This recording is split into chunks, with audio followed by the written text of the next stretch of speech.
So it is 3 p.m. and I think that this is the time to start our meeting. So hello and welcome to the panel discussion Recovering Better for the Equitable and Sustainable World, dedicated to the celebration of Peace Day 2021. My name is Daria Zvonareva and I'm the reference librarian at Nazarbayev University. And this is my pleasure to moderate today's event, Advancing the Library's Contribution to the Peace Building. Before we get started, I'm going to go through some housekeeping. So first, we will have panel presentations, and then the speakers will answer our questions. If anyone has something to ask our presenters, please use the chat box or the question and answer tool on the bottom of your screen.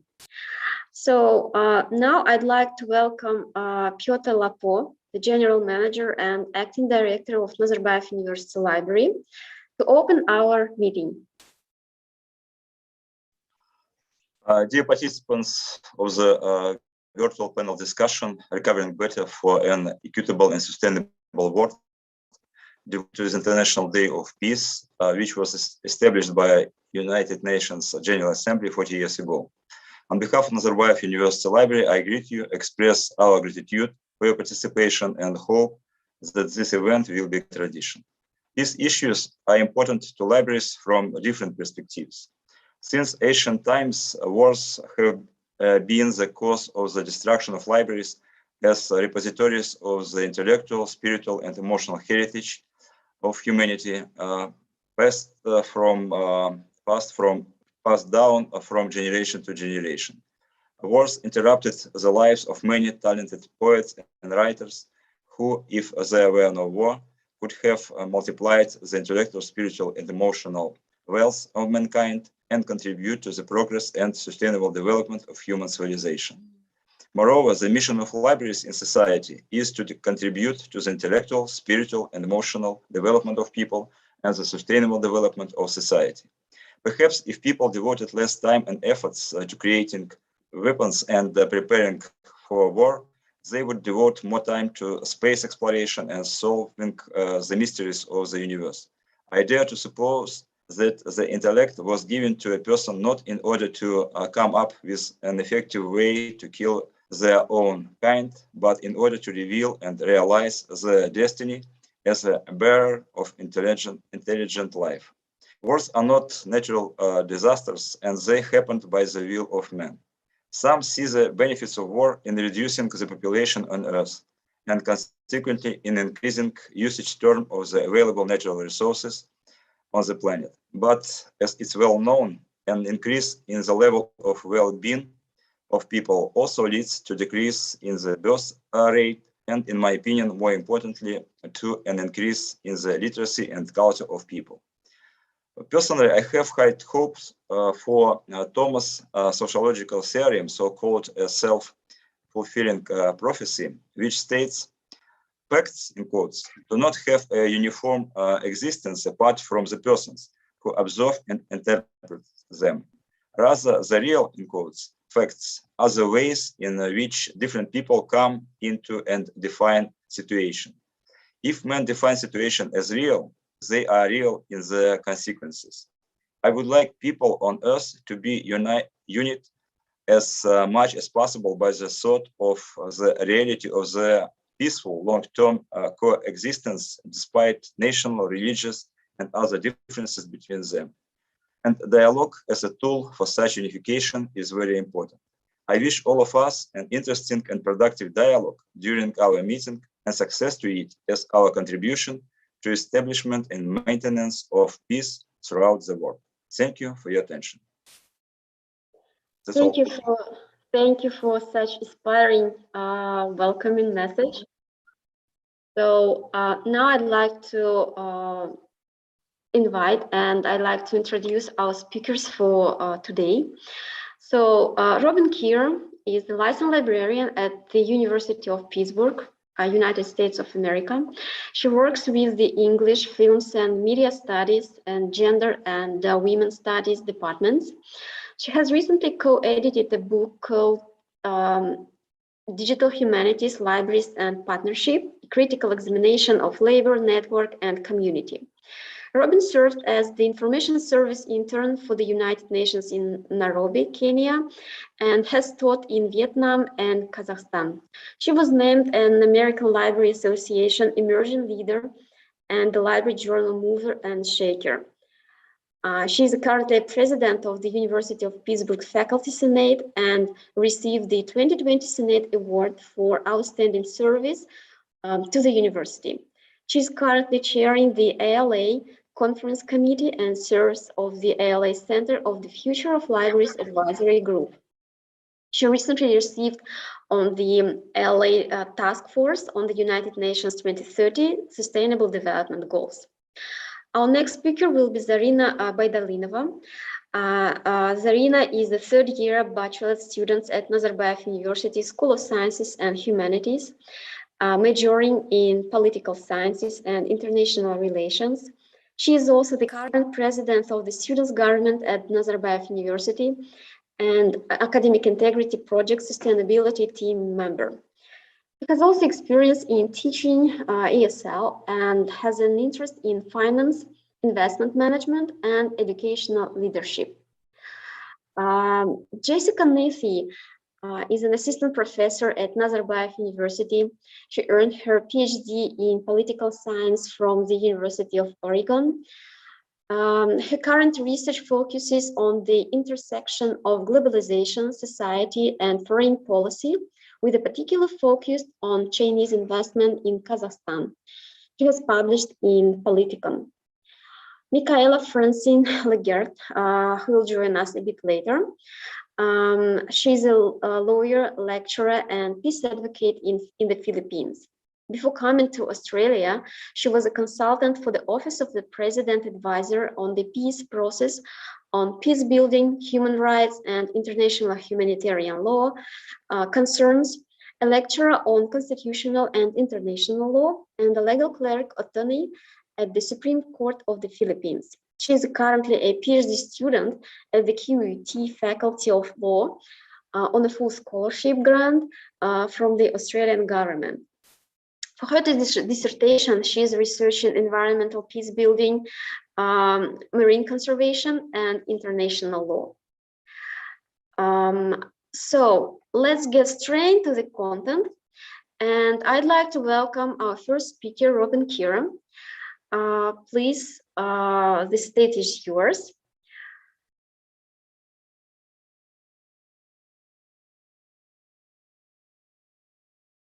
You should be able to share your screen. Yes, we can see your presentation. So if you can run it as a full, great. Thank you. How is that? Can you hear me okay? Yes, we can hear you and we can see your slides. Okay, great. Good afternoon, everyone. I'm happy to be here today to talk about academic libraries, sustainable development goals, and the themes of libraries for peace, peace, equity, and sustainability. I just want to say that I visited Nazarbayev University and your libraries there and the building in 2012. Maybe I'm sure it looks a little different now, but I really had an enjoyable time when I visited Kazakhstan a few years ago.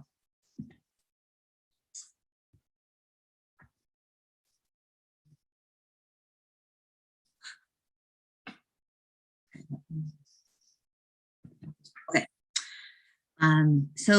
My short talk today is about how academic libraries can help communities meet the SDGs, the UN 2030 Sustainable Development Goals. And I plan to talk about this in three main areas for libraries and how they can help their university communities and other in the communities where they are through three main areas: access to research and data, supporting campus sustainability, and our own and supporting other faculties' teaching and research agendas. Now, these will tend to be more practical on how libraries can do this. So the concept of equity in libraries and allowing and facilitating access to research and data is a concept that I think relates to two of the main UN SDGs, which are the SDG 4, supporting quality education, ensuring inclusive and equitable quality education and promotion of lifelong opportunities for all. I believe that can benefit from what libraries do to allow access to research and data and facilitate learning. Also, SDG 16, which is, I think, why we're here today, which is about promoting peaceful and inclusive societies for sustainable development, providing access to justice for all, and building effective, accountable, and inclusive institutions at all levels. We could also, these areas could benefit from access to research and data for awareness and discussion, for transparent reporting on government projects, access to research and data for training and skill development under that SDG. And there are several ways that we can do this specifically through libraries. One is to advance an open access agenda. So this is allowing your university's research materials that your faculty and students create to advocate for some kind of open access, gold or green, to those research materials that you are creating in your university. The way to do this is to for libraries to promote the use of institutional repository, to promote last drafts of research before they're published, allowing the content to be open to all around the world. So we have a scholarly communications librarian at my university who works on these issues. And in the bottom corner is a picture of some of our communication efforts around open access. And it's a LibGuide that we have through our library system to educate our community. I wanted to point out a paper that it was done for IFLA, which is an International Federation of Library Associations, at a conference in 2018. And this is case studies in Asia and Oceania on the impact of open access information in helping to attain our SDGs, the UN SDGs 2030 agenda, including the peace and education. So I think this paper is very good at showing how libraries are doing this in the Asia and Oceania region. Another way that libraries can help do this is to advance open education resources, which is separate from open access. So this is how librarians can support the work of faculty having open teaching materials. At my library, this is funded through our provost. There's an initiative to have funding for faculty to develop open education materials like lesson plans or open textbooks or material like that. Again, so it's so that materials are open for everyone. And we have an open education librarian at my institution to help accomplish this. And on the bottom of the slide, you'll see, again, a LibGuide, which is sort of a research guide on open educational resources.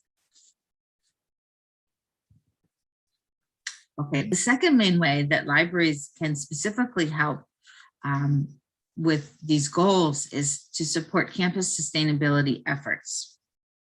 And these could look very different depending on where you are and the needs of your community.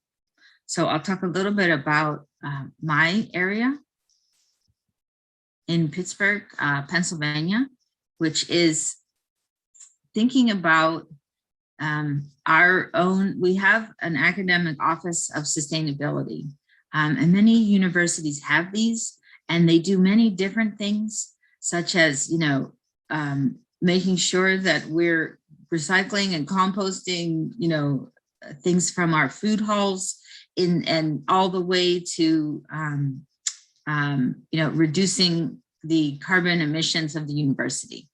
So it's a very wide range of things that our sustainability office works on, and libraries can support this work. We can do programming, we can help them to think about how information relates to the sustainable goals. We can work on programming. So these are things, and we can help with finding research for that too.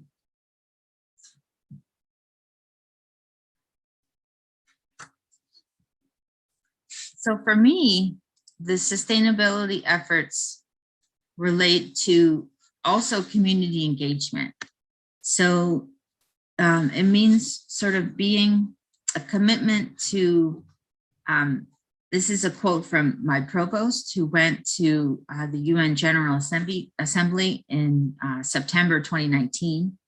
And we are an urban campus. You can see in the picture, the center GPS tag is University of Pittsburgh, and all of our buildings are in an urban environment, right in the heart of the city of Pittsburgh. And you can see that whatever we do impacts the community around us. So it's thinking about a common commitment and goals within not just your university, but how they engage with communities. And in Pittsburgh, that means all communities. So it's trying to think about an equity of participation in the city around us. And the last way that libraries and librarians and library staff specifically can help with this is our teaching and research agenda. So this is one of the strongest ways that we can contribute to achieving these goals by integrating the SDGs into work that we already do and that we already do well. And one of these, the main ways, is curriculum integration. So this is trying to think about mainstreaming education on SDGs in your teaching to classes, thinking about research concepts that relate to these areas. Of course, working with faculty and supporting them if they're exploring these in their classes or in their own research. And the beauty of the SDGs is that they can be applied in any subject, right? They're applicable anywhere. If you start looking, you can find it. And I'm so glad to have a student here today because libraries should be involving our students in all of this work that we're doing, and they are the ones who are, as Pietro said, the ones that are curious and that will be trying to think of solutions.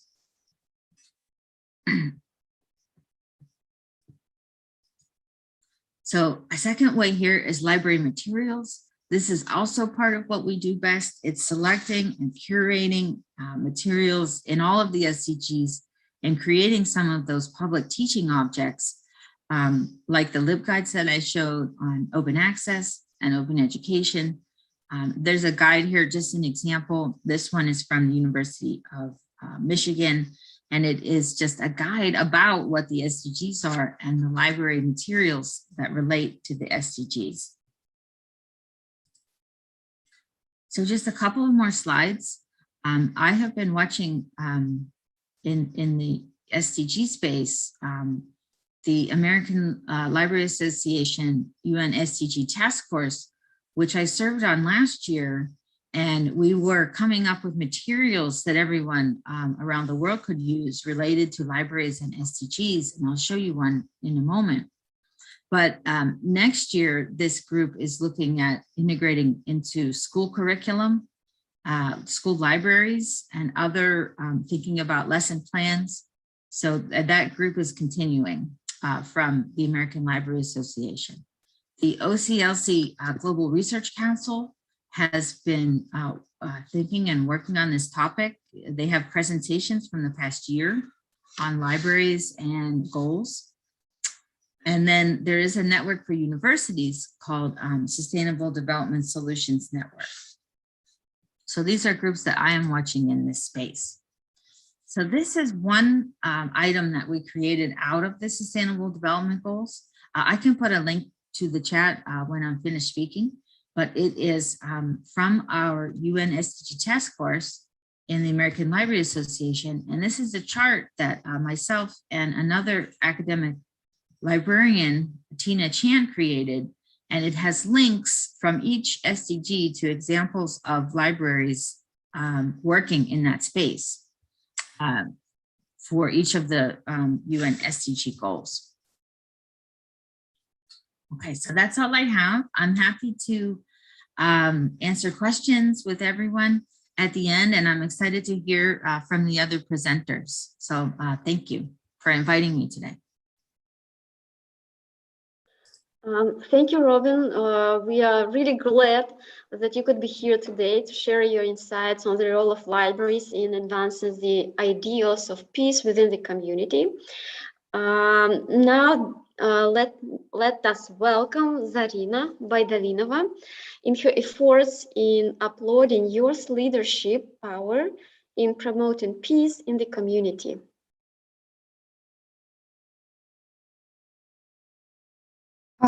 Thank you very much. Let me just share my screen as well. Thank you everyone for joining us today, and I am very humbled to speak on behalf of our students and to share my experience. It's a very I'm very honored to do this. And today I wanted to share my experience in leadership and what kind of our students of Nazarbayev University value and what we are trying to do here at Nazarbayev University, and what I personally think is important for us to promote peace. So I will talk a little bit about the role, about promotion of peace, and what do we do. Yes. So if we go back to sustainability development, here we have a very special place in terms of student leadership and how youth can lead this promotion of peace and sustainable development. So the three things, the three stages that are very important are awareness, understanding, and action. So it's about being aware of the problems and how we can solve them, understand them deeply, and then act to implement the changes and problem solve the issues, trying to address these problems. So let me, I would like mainly to talk about my experience as what I really know, and kind of, I'm not an expert on other things, but I mostly would like to share our experience. So in Nazarbayev University, we have a student government, and we're a self-governing body. We provide support to our students, and what we're trying to do is to help professional enhancement and development of the students. We're trying to kind of instill these values and develop along with them the values and develop them personally. So what we believe in is that we can develop together with the students, and by creating a necessary environment and necessary condition, dealing with some problems, or organizing some events, organizing some courses, or implementing some maybe structural or some small changes to our university structure, and sometimes decisions, sometimes other things, overall our ecosystem, we can foster our students and instill them with our values. Our main values are legality, democracy, transparency, integrity, openness, leadership, problem solving, diplomacy, and development. What we think is that if we can develop these values, if we can provide our students with a platform where they can learn, they can develop their skills, we can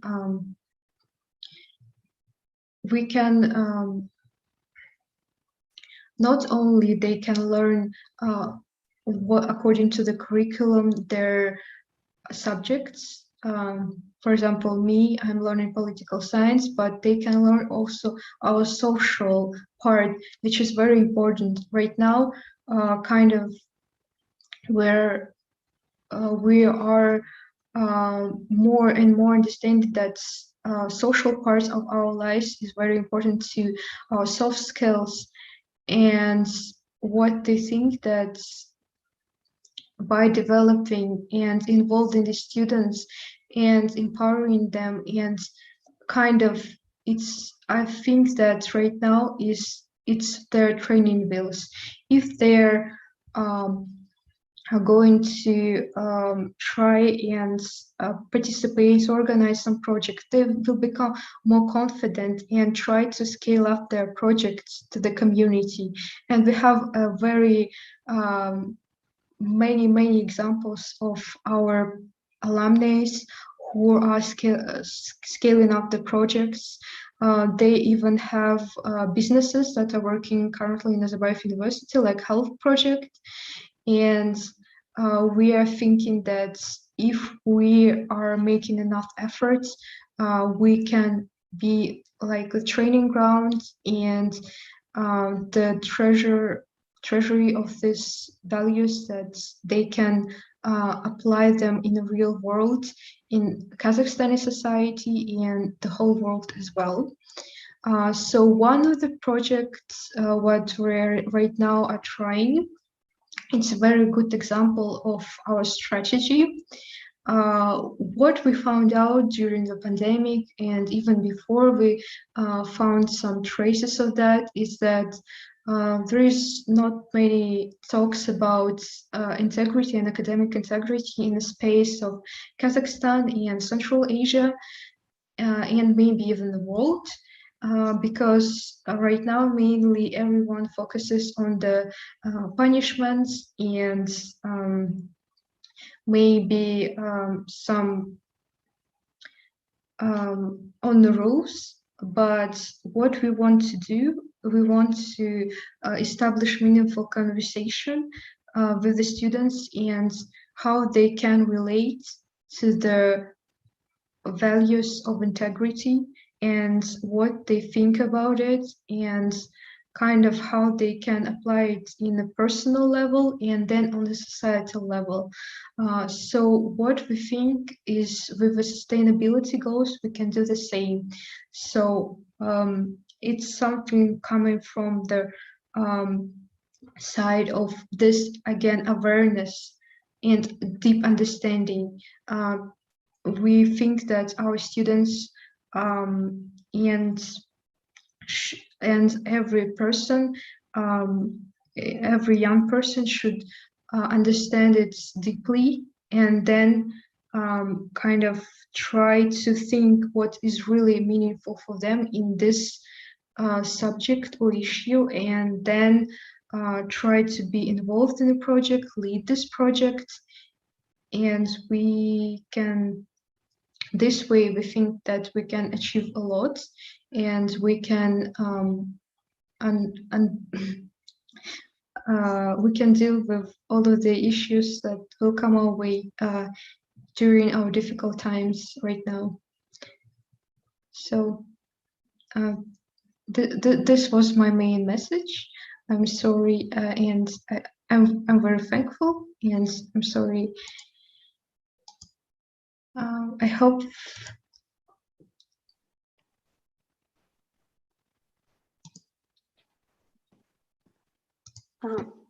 Thank you, Zarina. This is the end, right? Yes, thank you. Okay, great. So thank you again, Zarina, for such thoughtful approach to understanding the goals of Sustainable Development Goals and how the students community reflect on the main values, on the main aims in terms of the peace building in general in the community and the campus community and the society in general. So I believe that we may continue the discussion later on with possible questions. Our next speaker is Professor Jessica Nefi, who will talk about promoting the culture of peace through sharing of information in the academy. Hello, and thank you for having me. So today I want to discuss with you how creating environments where there is open sharing of information can lead to a lasting culture of peace in contemporary society. And as a true political scientist, I'm going to start by relating this to governments as one of the largest most discussed topics in international relations addresses how a lack of information may lead to conflict between nations. And what the crux of this argument is that knowledge and information sharing is one of the most important processes for creating and maintaining peace and making negotiations between countries or between entities within a country easier and more efficient. I'm sorry, so Jessica, I'm sorry. May I just ask you to share your screen, because right now we cannot I don't have a presentation. Okay, that's great. So we will enjoy your speech. Thank you. Sorry for interruption. No problem. So this can be seen in the policies of governments that aim to promote peaceful engagements at the local and the international levels. They understand that the only way for peace to be maintained is to allow individuals to gain the knowledge and understanding of what they do not know.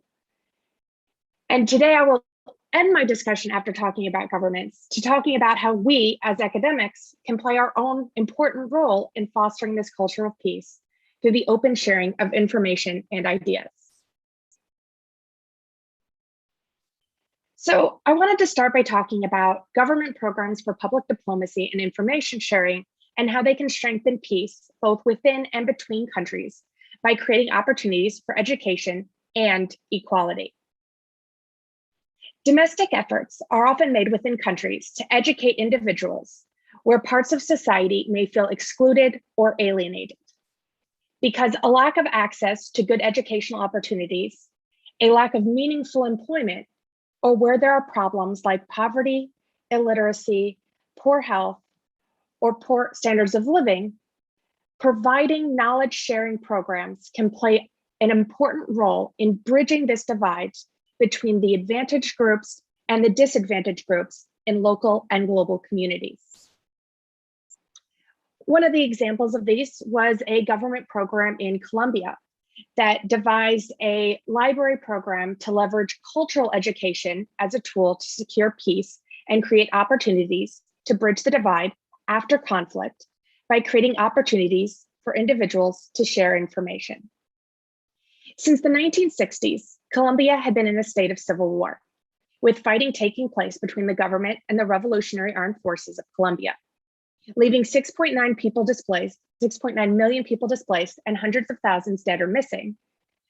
And after the conflict, the government wanted to create programs that would secure lasting peace, and they turned to libraries to share information and to provide environments for communication in order to do this.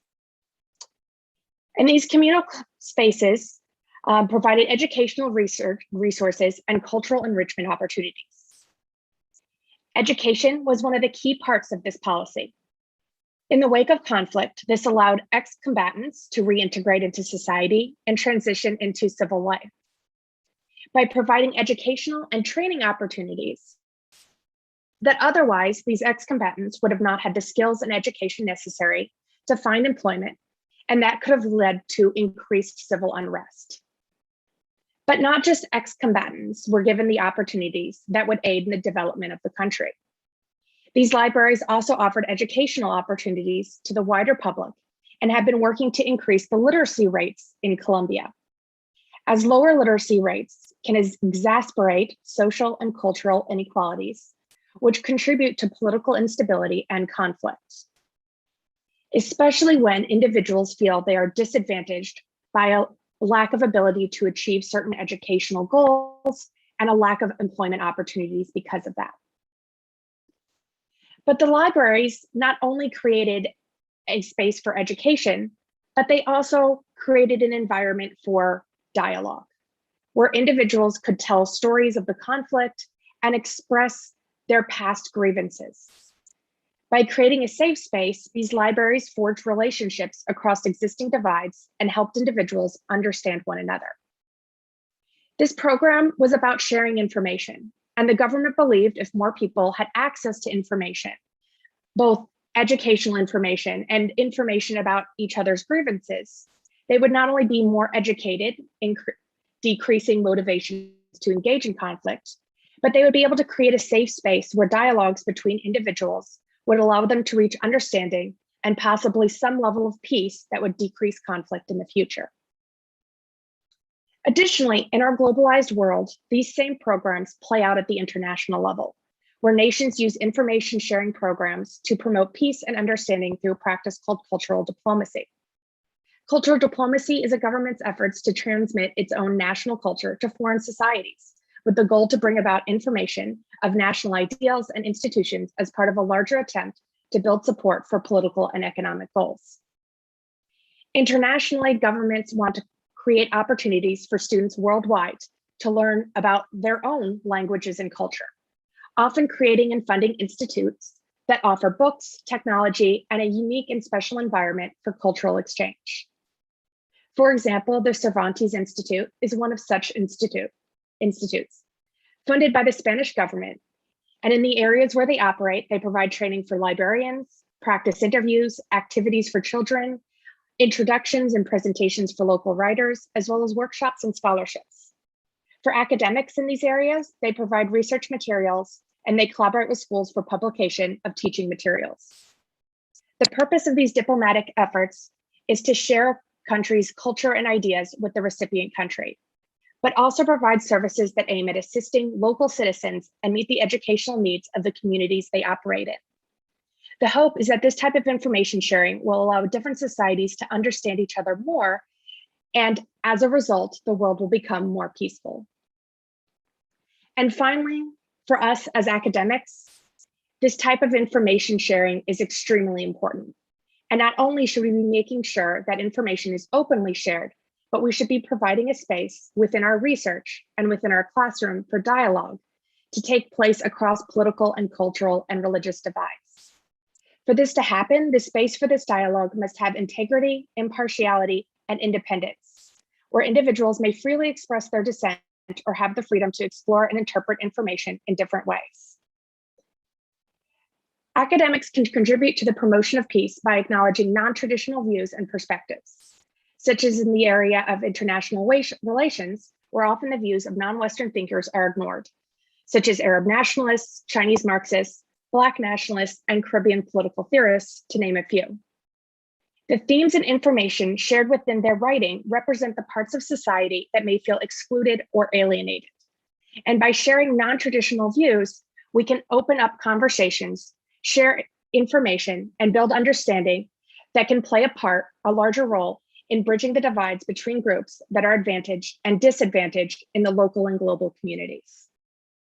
So in order to create and maintain a culture of peace and equality in the world, we must share information and build understanding in the academy, as well as at the local and international levels.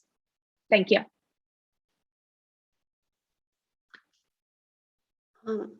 Thank you, Jessica. This is really interesting, insights on the library's role in the academy, in peace building, and in some other aspects. So we have already some questions to you, and so that will be the interesting discussion, I think. But now, finally, I'd love to hear Michaela Francine Lagarde about providing a safe space to foster understanding and dialogue. And I think that this presentation perfectly follow the idea of our previous speaker. Please, Michaela, the stage is yours. Hello, can you hear me? Yes, we can hear you. And is my screen being shared? My face, can you see it? No. No. No, okay.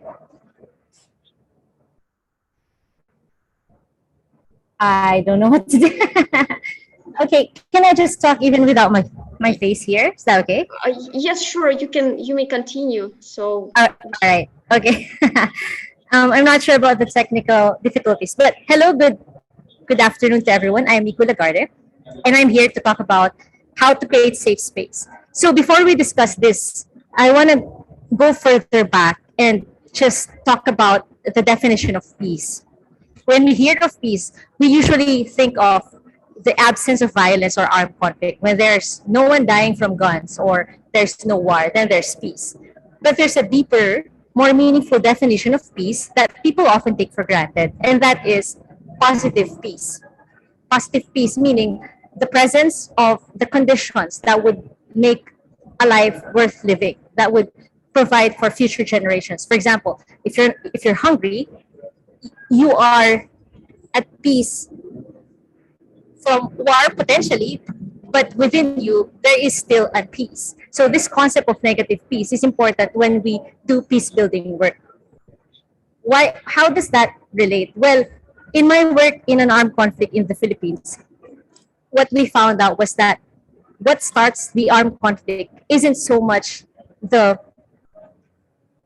so much because of reasons that we would normally think about. Sometimes it's because this this community doesn't have the necessary means for living because they have been historically disadvantaged by the government not providing for their needs. And so with that, it is easy to radicalize a certain group and take up arms. And this is why it's important that when we talk about peace, we also consider, is there food on the table? Is the environment taken care of?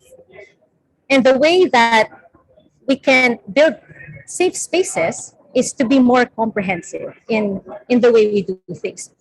Now, how does this relate to the library? What can the library contribute to building peace? But in universities, or for example, in just usual seminars or talks, we normally talk about wars. We learn about the different world wars, civil wars, etc. But learning about peace is something that's not really mandatory in classrooms or in history subjects. And so I think this is where the library is really beneficial, because by providing for educational materials on how to build peace, for instance, then we are potentially building future peace activists. And this is something that I personally have an experience on. Because prior to learning about peace education, I just took for granted that building peace is something that is possible but also difficult to achieve. It was just, oh, how do we ensure that the armed groups come to an agreement to stop the war? But it shouldn't end there. It should also be to how can we provide livelihood for them? How can we ensure that their children would be educated and think about the possibility of knowing a different kind of world away from guns and into classrooms? So with the presence of libraries advocating for peace education, that opens up a whole world, a different perspective for these children who otherwise grew up in an armed conflict and only knew about guns into thinking about a different kind of life. And so, in terms of fostering peace, what matters is that we first learn what peace really means, and then we give them the right toolkit in order to learn it and practice it. And then we keep spreading the word about peace instead of about war. So I end there and I can elaborate further later on. Thank you. Thank you, Michaela. Really brief, but like very consistent introduction, probably, so that we may discuss right now. Actually, we can start with. Well, this is the time for question and answer, right? And dear participants, if you have any questions or comments on the speakers' talks, so please provide the questions in the chat box. And I think that we may start with the first one to Robin. So do you think that participation of libraries in promoting the ideas of peace at the global level can only be within the framework of promoting the SDG defined by United Nations, or can there be other purely library initiatives in this area at the global level? And this is the question from Piotr Lapon. So Robin, sure. Thank you for this question. I think that the Sustainable Development Goals have provided a very useful framework for libraries and for international library organizations like IFLA to promote the goals of libraries, such as access to information and literacy. It has been a useful framework, and it's been, probably 7 or 8 years that framework has been used at the international level. So I think it has been useful for many projects, for many, overall goals of libraries, but there are other library initiatives at the global level that do not revolve around the framework. I put one in the link there in the chat to IFLA and Rights-Based Information Society, right? So this is promoting human rights and culture, education, digital inclusion, and efforts on a global scale are described there. And another main area that libraries contribute to peace at a global level is by preserving culture and heritage, right? As Jessica said, the people that know more about each other and understand each other are more likely to engage in peace-based work, right? The more that we understand each other.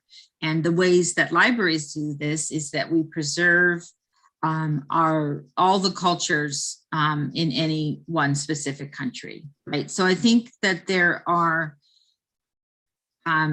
library initiatives outside of the SDGs, but I will also say that the SDGs have provided a very useful framework. And another project that I worked on at the very beginning through IFLA was, I'll put one more link related to this one, is the library map of the world, which was thought about in the context of providing information about libraries around the world, but also in the context of the SDGs. So I think some global library projects have been helped quite a bit by the framework, but it's not exclusive.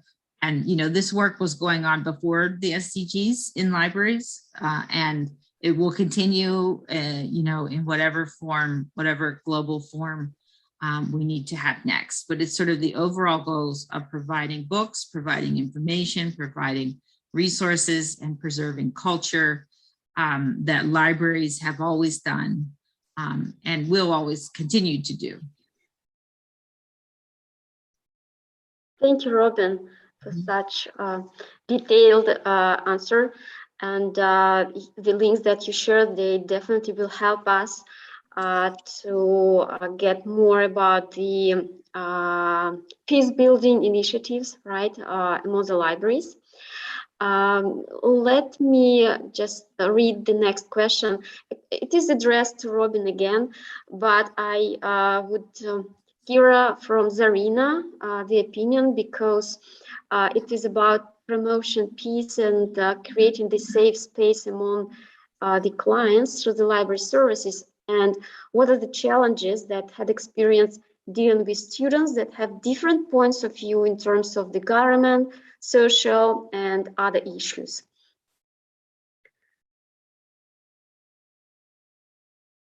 So Robin or Zarina, you may just decide who may be the first to answer.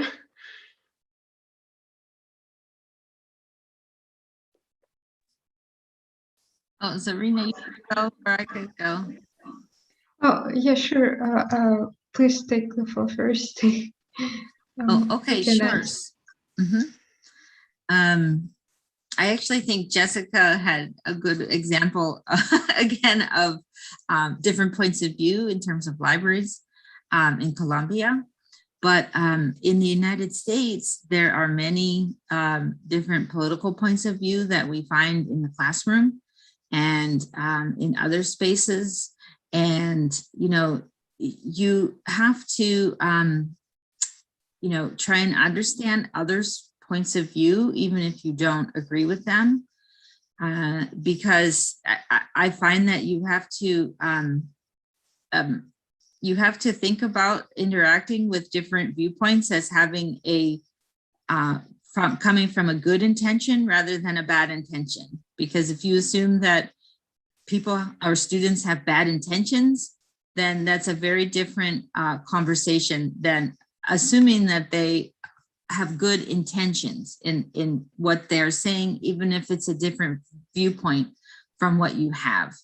You know, but sometimes, of course, you know, you don't want to tolerate hate speech or speech that harms other people.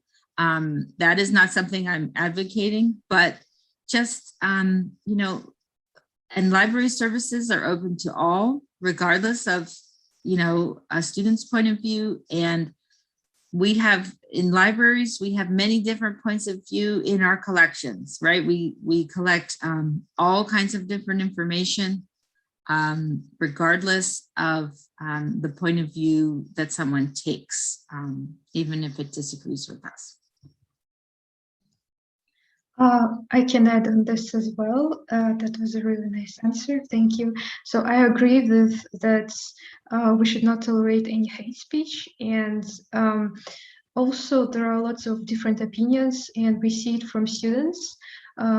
Mainly, we also, I think students always try to come from a good place, and on the different issues, sometimes we see the opinions that are even nobody even considered them before. So I think in terms of even if coming from the place of academia or research, I think it's very important to kind of gather all the opinions, and there is always objective truth, right? But sometimes we can explore this objective truth to the extent of hearing different opinions and exploring and researching the issue from a different perspective, as we do with our, for example, academic integrity projects. So. Thank you, Zarina. Probably you may continue, because the next question again goes to you. It's about how integrity goes far beyond the academia. So probably you can develop a bit on this. Yes, sure. So for me, and what right now we're trying to find out from our students and from young people what integrity really means for them. But I can tell it for me and for the kind of environment what we want to build in Nazarbayev University. Integrity goes really far beyond the academia, I agree. It's about personal development. It's what your kind of it's one of the values of you as a person. For example, for me, it's like building a foundation. So integrity should be one of the things that is founding brick on your foundation. And every, like, for example, every skill, every knowledge that you gain for libraries, of course, with the help of the academia and social development as well. So you're kind of building this foundation, and if, for example, you may skip some step, be dishonest in that regard, it's really harms not the rules, not the punishment, not anyone else, but firstly you. And then you cannot like build yourself up as a person, as you like beautiful castle, or the person you are, as sometimes they say. So for me, it's about personal at first, and then when it goes to every person has an impact on the global world and the community around around this person. So it also influences that. And right now, for example, in Kazakhstan and in many other countries, we have some problems with qualification issues, like reworking qualification because of some crimes and misconducts and corruption, etc. So it's one of the, I think, parasites of our society, and it goes, I think, not beyond like cheating on the assignment. It goes beyond far in the personal and communal life, I think, this way. Thank you. Thank you, Zarina. And I think that partly you've already answered the question. Another question to you is how hostile is the world globally for young people's perception today? I think right now the world is in a chaos with the pandemic. It was a great shock for, I think, everyone what happened, and I think even all of these problems what we had like before, like climate change, etc. All the conflicts that they're having right now in the world, it's something that takes a great toll on people, no matter where they're from. And I think for a lot of young people, because of these developments, the world is really hostile. But for us, it's what we're as a humanity and people, I think we can take charge in some things. And it's the matter of what we do to kind of even make a slight improvement in our lives and lives of others surrounding us. So I think that together we can improve even a bit. It's can, even though maybe it won't matter on a global scale, but I think if I think it's a very common like knowledge that if we're trying hard enough, everyone tries hard enough, maybe it will be better. And so I think that the world is hostile, but we need to work around that. So kind of. Yes, this is a great answer. I think that the question is actually challenging, right? So, and we are happy, to hear your opinion on these issues.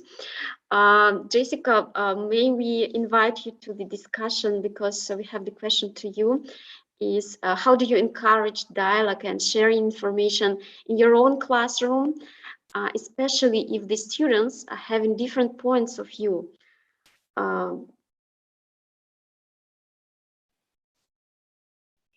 In my own classroom, I like to have a very open door policy, but I have a rule that anything you want to say in my classroom must be backed up with facts and a solid argument.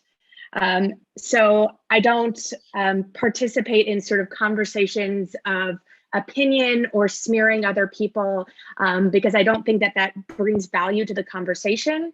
But having taught in the US system before coming here, there's much more animosity in terms of the political values. And so that came up in the classroom.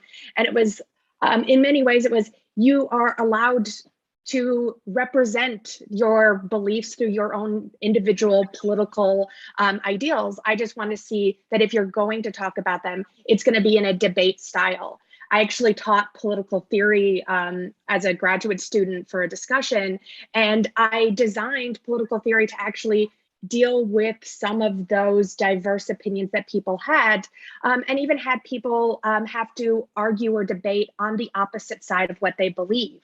And so that also opened up discussion in many ways. Was, so, you know, this is what you believe, so now you have to switch. You have to debate the other side. So how would you make an argument for that? Or how would you back up? What facts could you bring in to bring in those different arguments?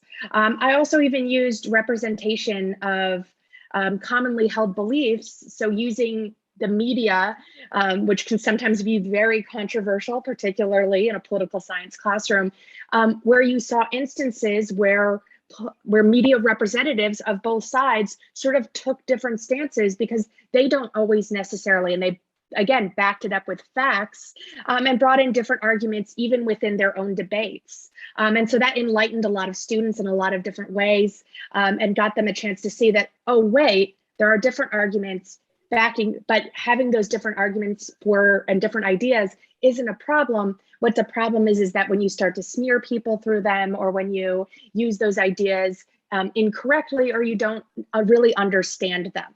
And so that's the important part, is bringing in that understanding and that knowledge, where at the end of the day, you can still maybe not agree with the other side, but you can understand a little bit more about the logic of where that argument is coming from, or why one might support that when there's a logical argument there, there's a place where understanding can come in, because you can dialogue about why you might believe one thing over another based on your representation of the world, or why you argue, or what facts you see about the world that make that the important belief or opinion that you have.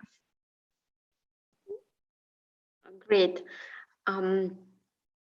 So probably someone else want to express some ideas on this question, you know, how to encourage actually students to be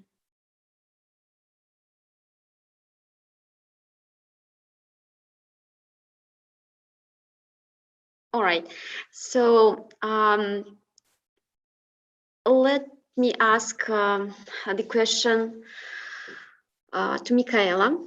So, so you said that libraries help in peace building, and that was clearly articulated in your talk. So, as a peace advocate, can you provide some examples or institutions of peace libraries? Peace libraries per se, I'm not quite familiar with it. See, that's the challenge with libraries right now. It's just making sure that there are really known and famous peace libraries. But I have had a chance to work with a peace museum. So this is slightly related, but it can pass off. So when I was in Cambodia, I worked for the Cambodian Peace Museum. And the story here is really, really beautiful. I remember the founder of that suffered during the Khmer Rouge regime, to the extent that he had trauma from that, and he can't even tell his story to his children. And then he said, we as Cambodians, we've always been told about how awful it was in the past. He had to join the Khmer Rouge because he couldn't have food if he didn't join that. There was a civil war ongoing. And then he said, when I was younger, I would just wear makeup to pretend that I'm a girl so then I could get food. But as he grew older, he looked like a man more and more. And so he had to join. And then he had to take part in the atrocities in war out of necessity. And so hearing that there are so many people with that experience in Cambodia, they feel ashamed as a people. They're like, we don't have a sense of pride in who we are because of our history.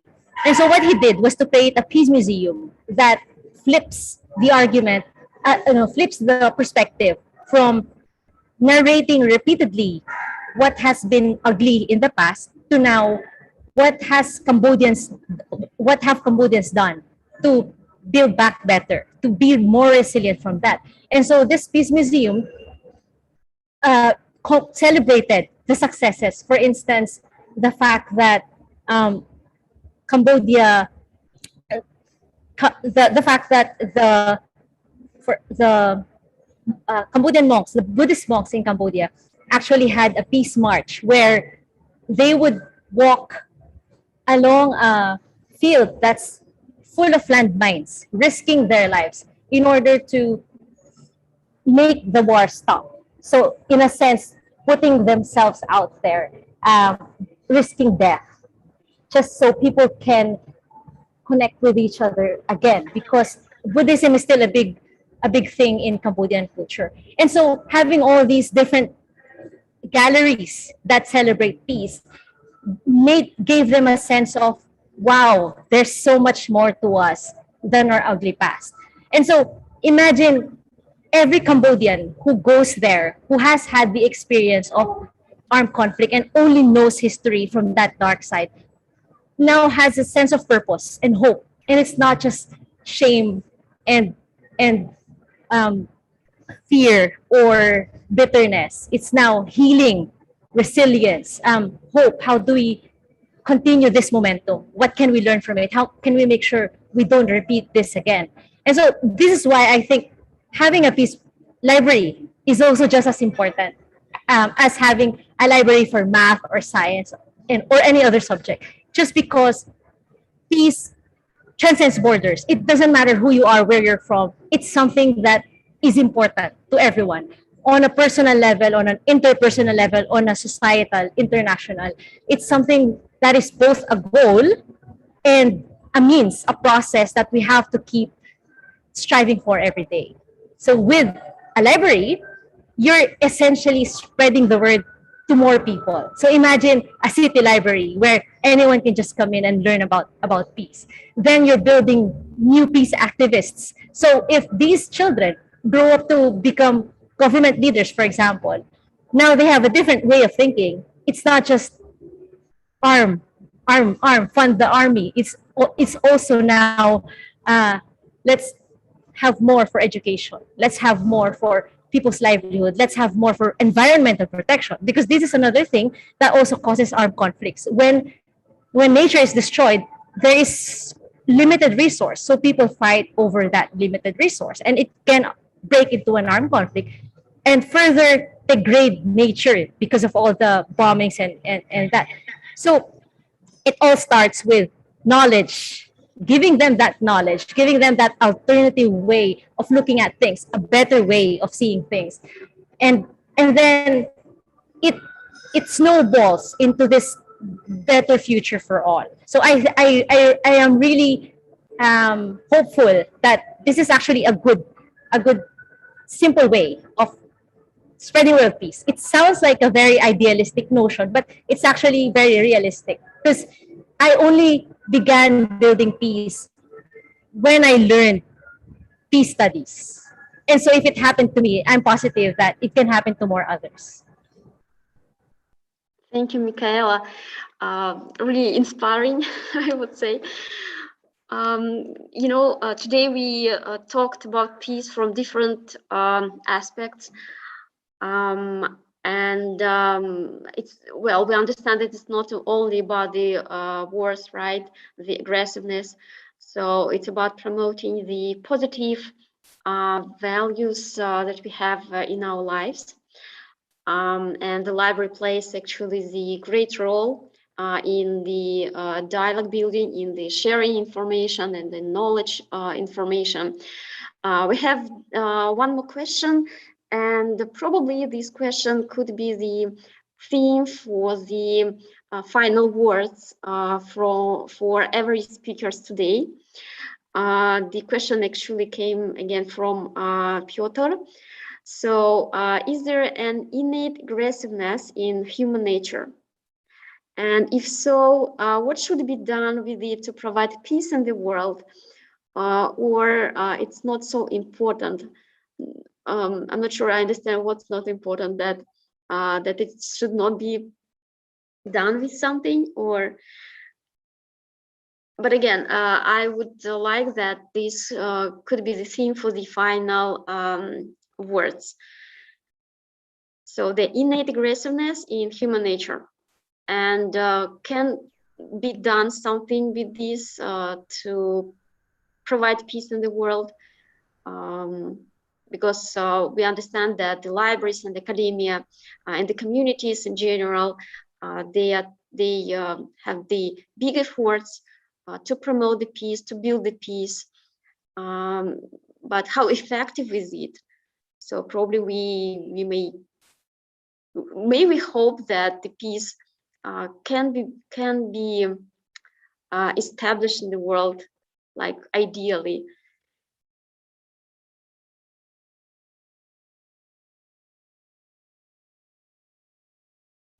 So who may start? Oh, sorry. Is that, can I answer that one? Yes, sure. Okay. Piotr, your question on, is there an innate aggressiveness in human nature? Yes, there is an innate aggressiveness, in as much as there is innate love and hope and peace. And so when we talk about emotions, usually people would say there's positive and negative emotions. When you're angry, it's a bad thing. But actually, it depends on the context, because when the government is oppressing its people, the anger is the fire that will make people stand up and fight for what's right, fight for human rights, for example. And so we have to be careful in categorizing emotions under boxes, but just look at how they influence our everyday life. If this aggressiveness comes out in us as passion, and we're able to use that as fuel to fight for a good cause, then it's not bad. But if we use that to hurt other people, then that's bad. So it's not so much really that this emotion is good or bad, but what do we do with the emotions we have, I would say. And even if we have innate aggressiveness, we also have the other opposite of that within us that we can use to make the world better if the other one makes us worse off. So that would be my take on it.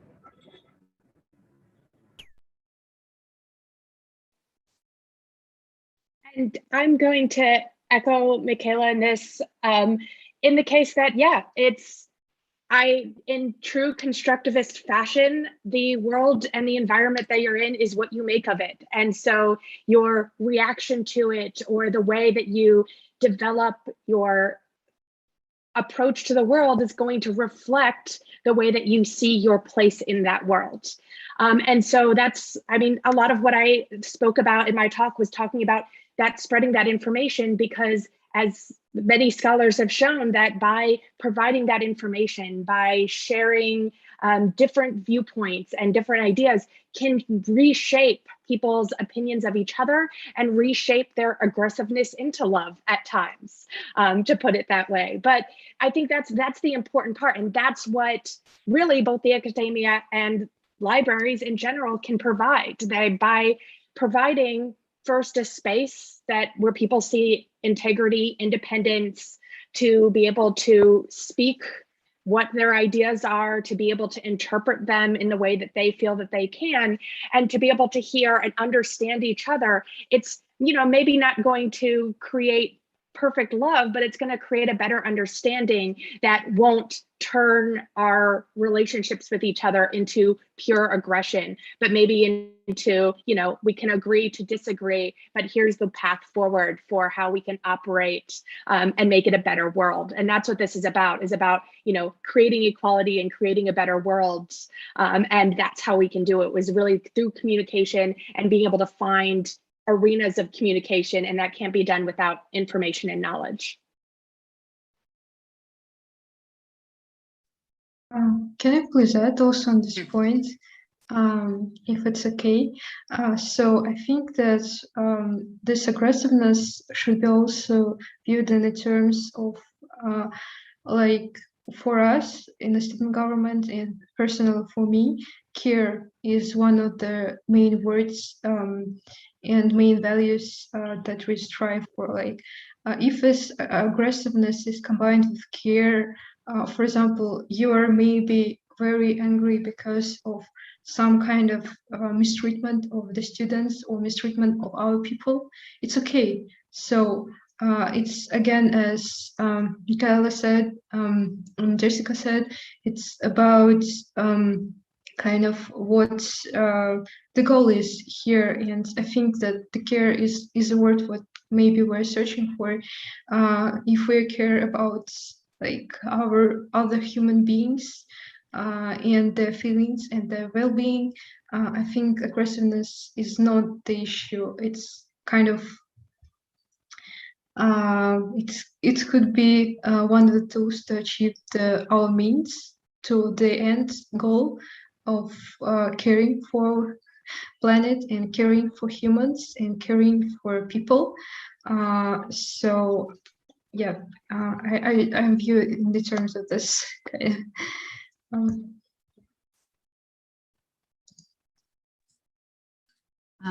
I will say that I agree with what our other speakers have said, but we don't have to give in to human aggressiveness.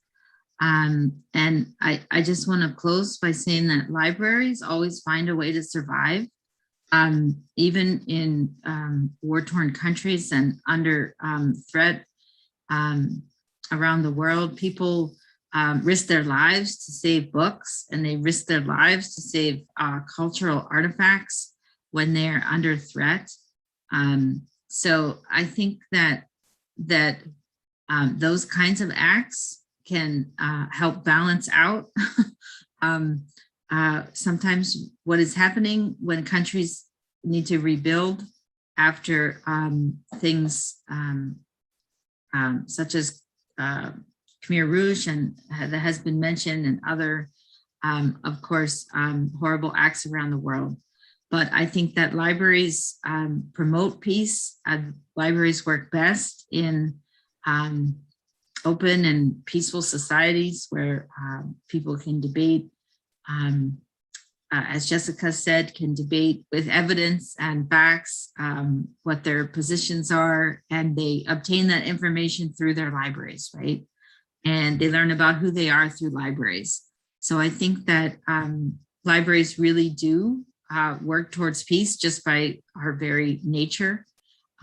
So I think that's what I'd like to close with. So thank you, everyone. And thank you to our speakers to share, your expertise and your opinions on these on the issues, your answers. They are really thought-provoking. So I believe that all our participants might add something, to continue this conversation. However, we have to go further. And before I have the pleasure of inviting April to close our wonderful discussion, let us try to have the photo. So we need just all speakers and participants to turn your camera on. And probably Rustam will help us to take this photo of all participants of our today's event. So Rustam, just let us know when you are ready and when it is done. So yes, okay. so that we can continue. So dear all, just turn on your camera if possible, because we need to see. Piotr Mikhailovich is here. He just connected with some accounts, but we can see him here. So if possible, okay, I think that all participants can hear us and they can, all right. Okay. Yes, it's done. Okay, perfect. Thank you, Rustam, for your help. You're welcome. All right, so April, please, this is the time to summarize our panel discussion, and I'm really happy to give a stage to the initiator of this event and the main organizer, April Manabat, expert librarian of reference office at Nazarbayev University Library. Hi, everybody. Hello, everyone. Greetings from Kazakhstan. Yeah, so this pandemic has given us a different experience on how we do talks nowadays. And my heartfelt gratitude for each and everyone for joining us in this event to celebrate peace. So again, why peace? As noted by Martin Luther King and probably one of our speakers, peace is not merely the absence of war, but the presence of justice. It doesn't mean that if we do not experience tension or conflict, we are at peace. So the inequality, the discrimination, and even the hunger in many aspects that some of us have been experiencing, let alone this worldwide health crisis that we are in now, we can truly say that we are not at peace. Undoubtedly, there is a disturbance already. And with all of that is going on, it is very much important for each and every one of us to maintain peace in this chaotic world in a very little way. So you're probably thinking, what does libraries have to do? So as mentioned by our speakers, libraries are information hub to promote the ideals of peace. So we provide information sources from all walks of life, and library serves as a venue, a platform for the community to foster understanding and dialogue, just like this virtual panel discussion. So in libraries, all users, all patrons, all readers are equal. So with this, I would like to express my sincerest thanks to our speakers who have helped us understand the value of peace.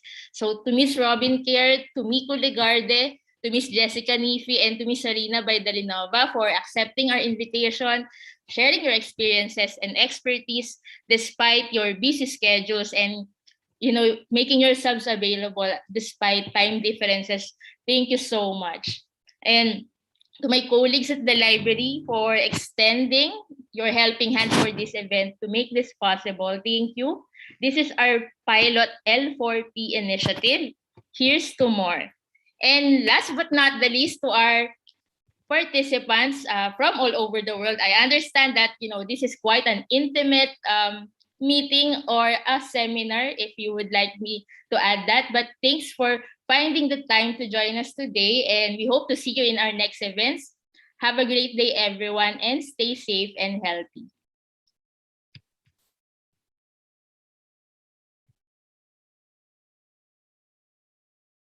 So thank you, April. To close this event, again, we will be happy, to collaborate on the future discussions on this or other matters. So just feel free to contact us and to invite. So let's build the peace in this world. So as much as we can do this. Thank you.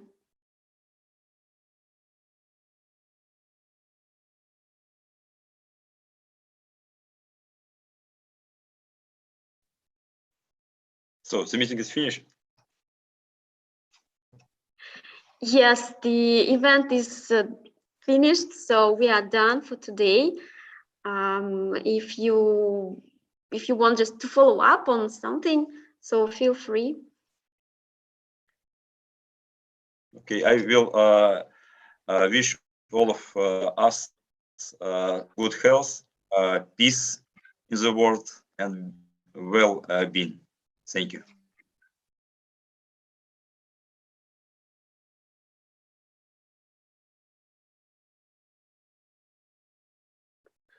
So thank you. We have many kind words in the chat that we really appreciate this. So thank you. This is the end of our event.